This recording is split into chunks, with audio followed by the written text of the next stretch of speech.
नमस्कार, recipes bye जयूमध्ये आपलं स्वागत आहे। आज आपण करणार आहोत कैरीचा भात। यासाठी इथे मी 1 वाटी बासमती तांदूळ घेतलेत। हे साधारण 200 ग्रॅम आहेत। आता हे आपण स्वच्छ धुवून भिजत ठेवूया थोडा वेळ। आपण तांदूळ भिजवून साधारण 30 मिनिटं झाली आहेत। आता हा भात आपण शिजवून घेऊया। तर तांदूळ आपण स्वच्छ धुवूनच भिजत घातले होते, म्हणून मी हेच पाणी मोजून घेते। 1 वाटी तांदूळाला 2 वाट्या पाणी घेऊया।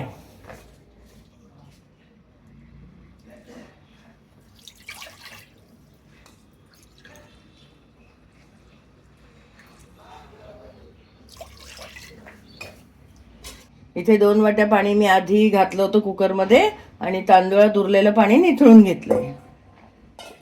आपल्याला हा भात मऊ आणि मोकळा शिजवायचा आहे। तर यात मी साधारण 1 टेबलस्पून तेल घालते। याला आपण 1 शिटी करून घेऊया।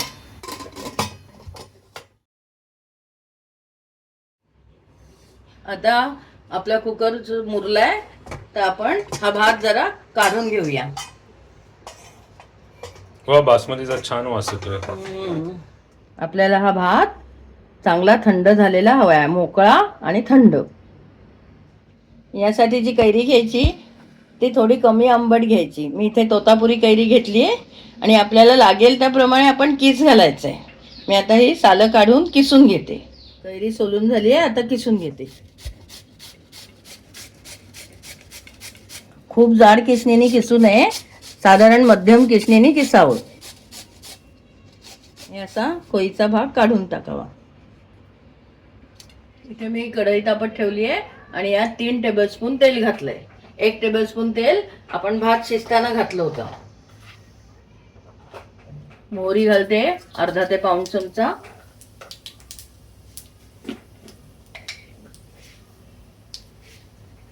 थोडं जिरं घातलंय अर्धा चमचा।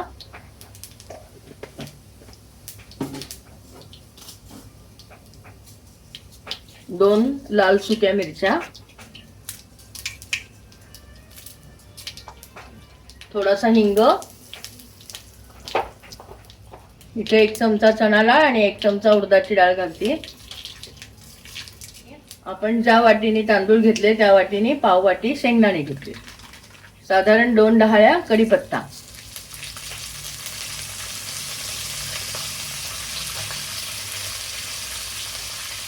आता हे आपण सगळं छान परतून घेऊया।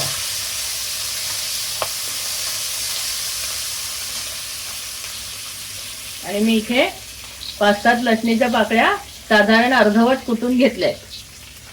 या ऑप्शनल आहेत, तुम्हाला हवे असेल, आवडत असेल तर लसूण घालावा।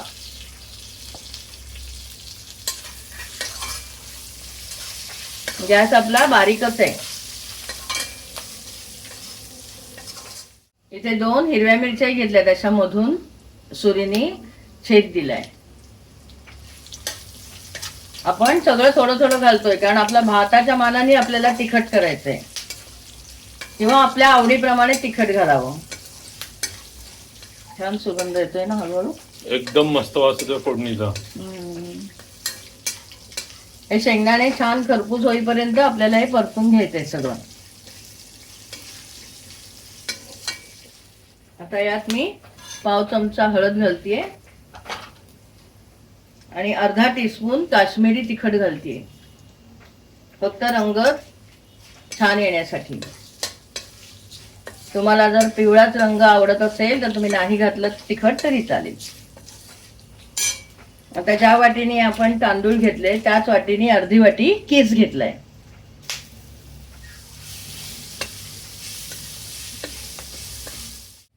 फोडणीचा सुगंध एकदम अप्रतिम येतोय। या भातात साखर टाकतातच असं नाही, पण साधारण आपण कैरी घातली तर आंबट होणार, म्हणून मी 1 चमचा साखर घातलीये। तुम्हाला नसेल आवडत तर नाही घातली तरी चालेल, म्हणजे छान आंबट गोड असं बॅलन्स। हा, थोडासा। आणि आपण भात शिजताना मीठ घातलं नव्हतं, म्हणून सगळ्याच भाताचं मी मीठ आत्ता घालतेय। साधारण 1.5 टीस्पून मीठ घातलंय।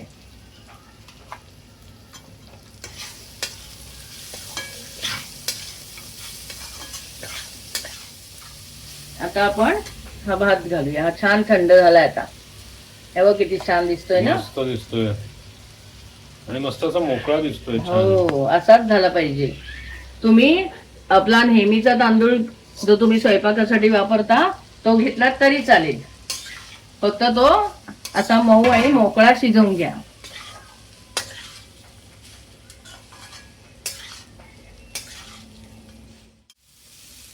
मी या भातात लसूण घातलाय म्हणून. जर तुम्हाला लसूण नको असेल तर हिंग थोडासा जास्ती घालावा. असे चव बघ रे. इतका सुरेख दिसतोय ना भात. हो, आता चव पण बघ, आंबटपणा बरोबर आहे का. वा, काय सॉलिड चव आली एकदम. कैरीचा आंबटपणा आणि बाकी सगळ्या पदार्थांची चव एकदम अप्रतिम चवीचं झालंय. हो ना. एकदम चविष्ट. मग आता आपला भात तयार आहे. नक्की करून बघा, अभिप्राय कळवा, चॅनल सबस्क्राईब करायला विसरू नका.